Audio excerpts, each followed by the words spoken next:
What is up, guys? Welcome back to another YouTube video.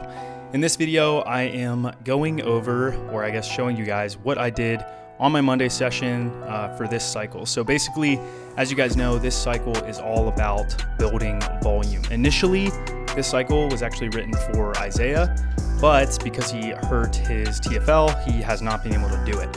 As a result, I thought I would give it a try because I think 3 or 4 months out from dunk camp.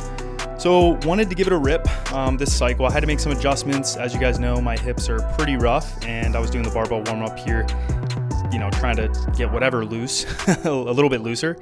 And, I had to make some adjustments to the squat depth. So even though I have deep squats in the program, they're deep for me.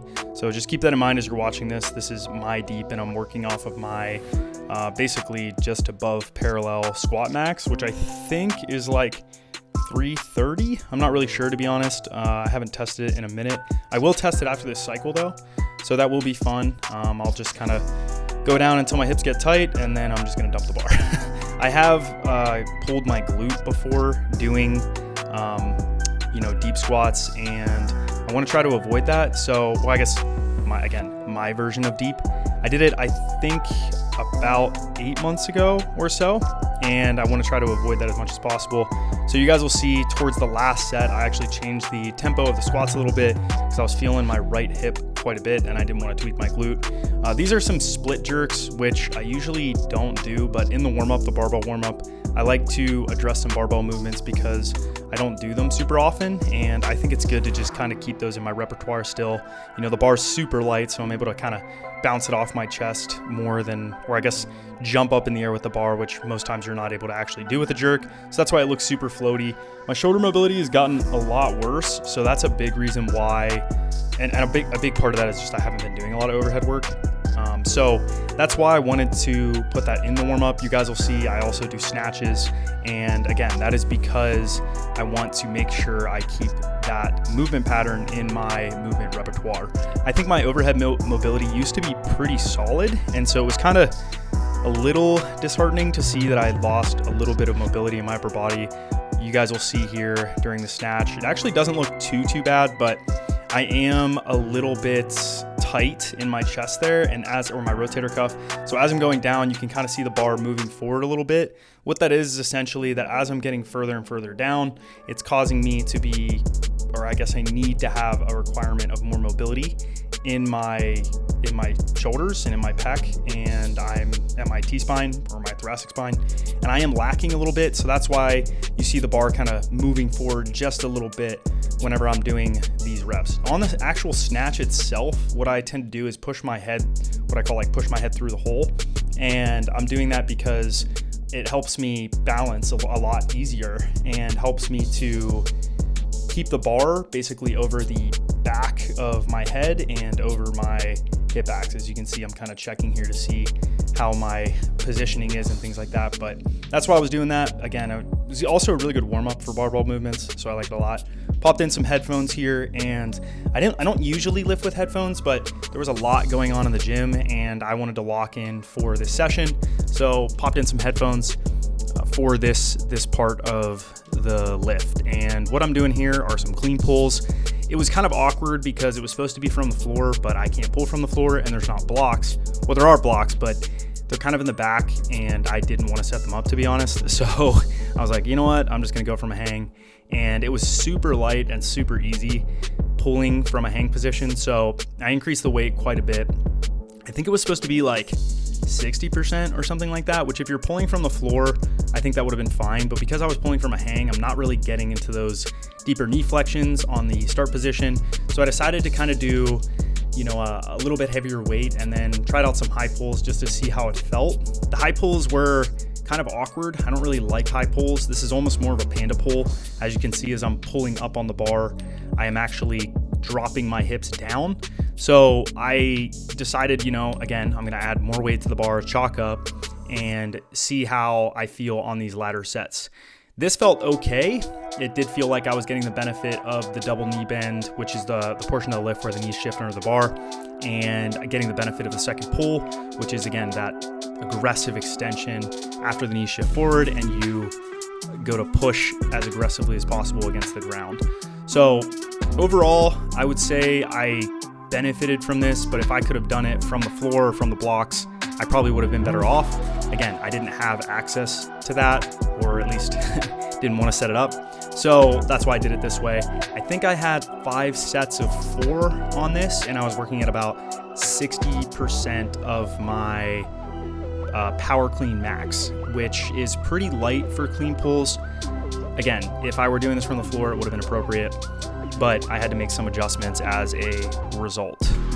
That said, the purpose of this was to try to get a lot of power volume. It's kind of power endurance right now, and I want to be doing this. I'm trying to almost bolster, or not even bolster my resilience, but blast my vertical. I want to see it go down. That means that I'm adapting and I'm getting better. I'm trying to increase my muscle volume, and I will lower the volume in the subsequent cycle or even the subsequent cycle. The reason for this, again, you always want to see volume go from higher to lower. So right now I am volume building. One of the things that has been a little bit difficult, or I've been thinking about, is how I want to integrate plyos into my training. As you guys know, I usually keep the plyo volume pretty low in my programming. Even for 1-foot jumpers, I will still keep it quite a bit lower. There's a couple reasons for this. One of the reasons why is because plyos are incredibly potent. When you do a very intense plyo session, there is potentially a latent effect of the fatigue. So a lot of the time I will program them in a special prep period, or even pre-comp, which is like maybe 2 to 3 months out from the competitive phase, maybe even 2 months out from the competitive phase, 1 to 2 months out. Again, this is because there's a latent effect of those plyometrics. Now, sprinting is a plyo, jumping off 1 foot is a plyo, and that is kind of why I'm a little bit skeptical on how much of an effect it actually has on your readiness. Readiness is a function of your, or I guess preparedness is another term, is a function of your fitness and fatigue. It's the fitness fatigue model. As you fatigue and you obviously or hopefully get more fit as you adapt, your preparedness goes down, and that's why your immediate performance, whether it's on the track or on the court, goes down as well. So I don't know how much fatigue it actually adds to the human body. And I also think a part of this is how ready you are for that stimulus. So some people probably are more well adapted, and as a result, they don't necessarily respond to the plyometrics the way other people do. So for example, for me, I've been doing jumping and plyos for years and years and years, and I wouldn't expect that I would see the same type of fatigue fitness model as maybe Isaiah or other athletes who get a lot of fatigue from just a little bit of plyo volume. So that's something I'm trying to put in the training. You guys will see I actually do some depth jumps at the end of the session. Part of this is that I didn't get the jump this week because I was a little bit behind from going to dunk camp and then coming back and just needing to rest up on that Monday. Ended up training Tuesday and Thursday and then Saturday to get the whole weekend, and as a result, I didn't get to jump during the week, which again is fine, but I ideally would have probably liked to do that, and that's why I threw those in. During the squats here, I worked up to 235, as you guys have been watching that. My depth here, I was, again, totally okay with. As I'm getting to the bottom, it gets extremely, extremely tight in my hips, in my glutes, in my adductors, and everything else, but I'm avoiding that pinching sensation. The last set, I went slow, like I said earlier. The reason why is I was starting to feel my knee a little bit from pushing the depth and pushing the speed at which I was doing them. I've said this before, I don't know if I've talked about it too much recently, but I've been commenting it. Tendons have four types of loading. I call it like 4 phases, and you guys can see me doing isos here because I was very sore after that. And I just kind of am sitting in a deep squat like the Dopo Orochi in Baki. Anyways, I think that's his name, the Russian guy. Anyways, I was doing the isos because it was pretty painful, because when you do different types of loading, it has a different response on the tendon. So if you're doing an isometric, I call that a phase 1 exercise, the tendon is staying the same length. A phase 2 exercise would be slowly extending or lengthening and shortening the tendon. So this calf raise, for example, I'm probably in that phase 2 period where I'm not really going super fast. I mean, I guess I am pushing up pretty quick, but I'm unloading at the bottom. I'm taking out like a true stretch shortening cycle because my heel's touching the ground. And so it's kind of this phase 2 exercise that isn't storing a lot of energy very quickly, which is a phase 3 exercise. And then a phase 4 exercise is fast storage and release. What people do when they get tendon pain is they tend to do a lot of that phase 4 loading, and they do it in super, super high volumes. So if you have a lot of volume at the most intense type of tendon loading, which is a phase 4 exercise, you're gonna have tendon pain. I think that that's just one of the big mistakes I see a lot of athletes make, I made in the past, and it's something that if you're good at paying attention to the types of training you're doing and how your knee's responding, you can mitigate a lot of injuries, whether it's your Achilles.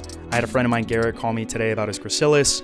My brother has Achilles issues, hamstring tendon. All of them respond to those types of loads the same way. They're the most intense type of load. It's the type of load that can cause the most amount of issues or long-term pain or progression of tendinopathy. And that's why you have to be careful with them. You want to program them in an appropriate way. Anyways, getting back to the session, I did calf raises here. Like I said, volume is the whole purpose or goal of this cycle. I did 5 sets of 15 here, and I was working at 320. This was pretty hard because I wasn't able to balance, which I don't really like. I actually like doing it on a Smith machine because I can go quite a bit heavier and get more loading in my calf, and that's why I'm doing it. I'm trying to maximize the, EMG or the internal physiological stress on the muscle here. Some people will say that it's more functional to do it without the Smith machine. I think it's just adding a lot more neural loading and loading the, not fascia, the fascicle. And the tendon I'm not necessarily trying to load, but it probably would load the tendon more if I were on a Smith machine and going quite a bit heavier.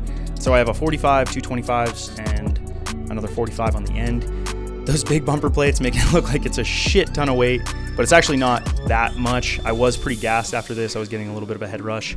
So I was pushing pretty hard, which is good. I did end up racking it off to the ground because for my Nordic hamstring curls, I didn't have anyone to hold my legs. So I decided to do the old barbell technique where you just use a bar to hold your feet, rolled it back against the rack, and then put the the clips underneath the bar so it didn't roll. And I was supposed to do partial reps. The goal was to stay at about a 6 RP. Reason why is when you're doing, and you guys will notice I'm working in that 60% range a lot, 60, 70% range. This is the second week of loading, so I'm not trying to push the intensity super, super high. I'm trying to cap my intensity on this stuff. Now in those more intense cycles, when I'm pushing intent and my volume's a little bit lower, then it's obviously gonna be a lot different. But right now, my goal is not to have peak intensity. I'm trying to train to train. I'm training to train. It's similar to what distance runners do whenever they're in a volume building cycle early on in the year. A lot of cross-country runners will do it. Follows periodization models incredibly well. You guys can look that up. Block periodization is probably where it's the most common, or where you'll see a lot of people talk about it. And what they'll basically go over is how that first block is just volume building, no fast stuff. I do undulating, or I guess it's long conjugate sequence systems, because I will have different types of load in at the same time. But the big focus is where I'm trying to ultimately adapt, which is increasing the cross-sectional area of the muscles so that the force production can go up, both because the muscle is bigger, which dictates the force production of the muscle, and then also when I actualize it in the form of jumping and in the form of heavier lifting with higher intent. So I'm training to train. I will see that muscle mass drop off. I mean, honestly, I will be lucky to gain a pound or two, but I will see that muscle mass kind of drop off when I really drop the volume, probably, I don't know, maybe 6 weeks from now. And then you guys saw here the plyos I was talking about. I was talking to Daniel Bramble. If you guys haven't listened to that podcast, you should check it out. But I was talking to him, and one of the things he said is he would finish his sessions up with plyos. So that's why I did that. Anyways, that's the video, guys. Make sure you like, comment, subscribe, and I will catch you next time. If you guys enjoyed this, make sure that you let me know in the comment section, because that motivates me to keep producing awesome content. Peace out, guys.